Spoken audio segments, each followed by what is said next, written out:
Come on, serious suggestions, please. I'm not trying to write a thriller here. It's supposed to be an essay, you understand? An essay. That means facts and logic. Well, if it's facts and logic you're after, you shot yourself in the foot with your choice of research topic, didn't you? The Tartarasuna mystery. When so much remains unexplained, there's little to be objective about. Unless, of course, you restrict yourself to textual criticism.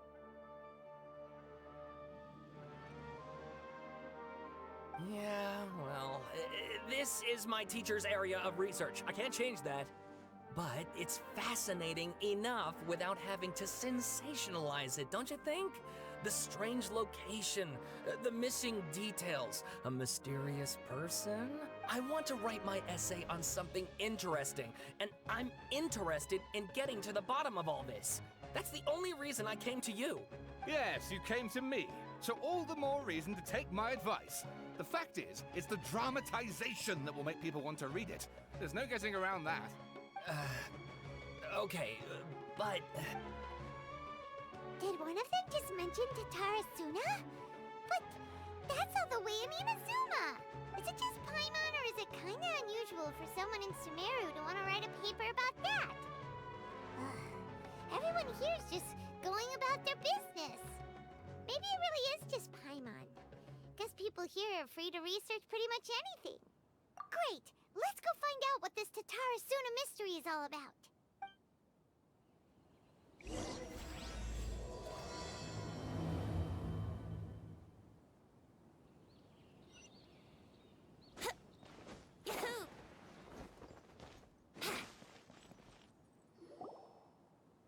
All right, I guess I'll go with my textual criticism and your editorial direction for the first draft.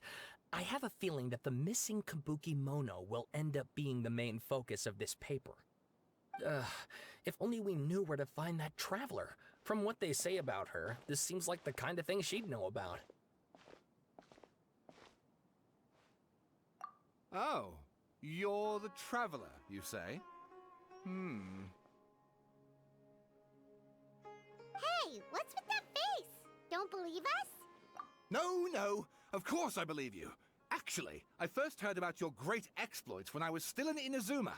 This is my first time coming face to face with you and your mysterious silver-haired companion. I couldn't believe my luck, and out of force of habit, I started, examining the evidence. Sorry. Oh, Sawada, for the love of... Sorry, we don't get out much, so our social skills are kinda lacking. Traveler, I hear you've helped many people a great deal and been to many places. Would you be able to tell us about Tartarasuna? Actually, we don't know much about that place either. In fact, we only came over here because we heard you talking about it and wanted to learn more. I see. My teacher chose this area of research as a personal challenge. He said it's difficult to get into because even Inazumans don't know much about Tartarasuna's past. But who'd have thought that... If you don't mind, I'd love to show you all my outline for the book I'm writing about Tartarasuna. Hold on, Sawada. Don't you think that's a bit of a deep dive or a first read? Well, fair point. In that case, please ease yourselves in gently by taking a look at Akaba's latest essay draft. Let me give you some background. This all started with the discovery of some records in Tartarasuna. The writings mentioned someone by the name of Mikoshi Nagamasa, who crafted a fine blade. But in the end, he threw it into a fire to destroy it, and killed his servant Katsuragi. Why? Well, no one knows. Apart from the swordmaker, his servant, and the one who wrote this all down, the records also mention a Kabuki Mono. This seems to be an Inazuman word for an eccentric stranger, someone who dresses funny or acts in an unusual way. That's right. Akaba's teacher has spent quite some time researching these events on the ground. This Kabuki Mono lived in Tartarasuna for a while before disappearing without a trace. And shortly afterwards, as Akaba mentioned, things got pretty ugly. So first this strange person goes missing, then a murder happens? Seems kinda fishy to Paimon. Yes, my thoughts exactly. So I helped out too. I asked everyone I could think of if they knew anything about what happened back then. And wow! Did I get lucky! Stop shouting! This part's important. I just wanted to make it stand out. It just so happens that a friend of mine works at the Government Records Office. He looked into it for me, and I can now confirm that all the aforementioned individuals did, in fact, live in Inazuma over 400 years ago. Even back then, Tartarasuna was already at the center of Inazuma's smelting industry. The man in charge was a government official named Niwa. Curiously enough, it seems like he went missing too. Wait, so there are 2 missing people in this story now? That's right! What's more, Niwa is a name with a lot of history to it. Have you ever heard of the great swordsmith clans of Inazuma? Oh, the swordsmiths? Yeah, like Ishin art and so on? Wow, yes. You really know your stuff. That makes things easier. So basically, this Niwa was a distant relative of the Kaidahara clan, the last practitioners of Ishin art. Something then seems to have happened in the Kaidahara clan, leading to their downfall. I don't know the details, but taken in light of everything else going on around that time, it makes you wonder whether it's all connected somehow. The Kaidahara clan? Sawada, you left out the biggest detail of all. Oh, yes, of course. How could I forget? Brace your minds, ladies and gents, for they are about to be blown. Or maybe you won't believe your ears. I wouldn't blame you, of course, because in all my years as a writer, this is by far the most. Get to the point, for Pete's sake. According to information acquired by Akaba's teacher, the Kabukimono was not a human, but a puppet. A puppet?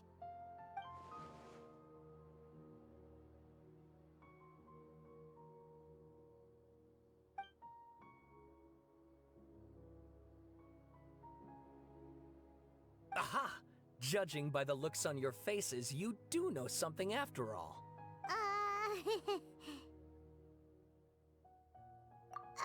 No, Paimon just meant, how creepy. The way you described it makes it sound like a ghost story. I agree, it does. But considering that non-human races in Inazuma are by no means uncommon, spooky events are to be expected. And that's exactly what my book is about. Please, take a look.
And please read my essay draft as well.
Sawada was encouraging me to follow his more creative approach, but I think essays should be grounded in facts. I don't think explaining everything away with mysterious forces will cut it. Oh, how about if I plug the holes in Sawada's narrative with political intrigue? Like, I could put a turf war between rival factions at the center of the whole series of events. Wait, you're allowed to just make stuff up? Pretty sure you've gone from essay to guessay there. Akaba, look. Your teacher has researched this extensively. I've reached out to everyone I could think of. Whatever information we have now is all that there is to know. This is as much detail as you're ever going to get. Besides, if there really was a political power struggle going on at anything like the level you seem to be suggesting, what hope would we ever have of finding out the truth? Good point. Okay, back to the drawing board, I guess. Give me some time. I need to find a new angle on this. We have some other stuff to do, so we'll have to say goodbye for now. Good luck with your essay! All right, thank you. If you find out any more info about all this, please do let me know. Thanks so much.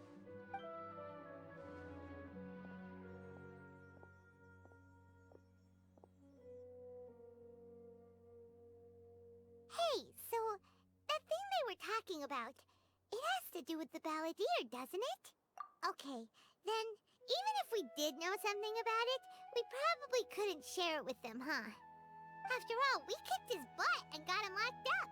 Information about people like that is usually super confidential, isn't it? If you ask Paimon, Akaba should just pick a different topic.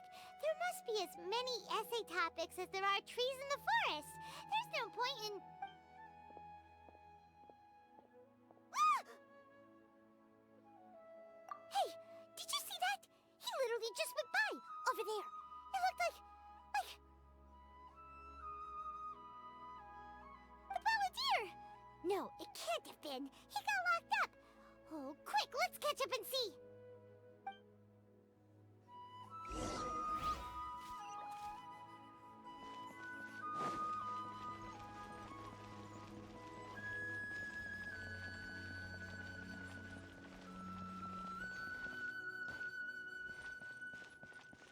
Wouldn't gliding be faster?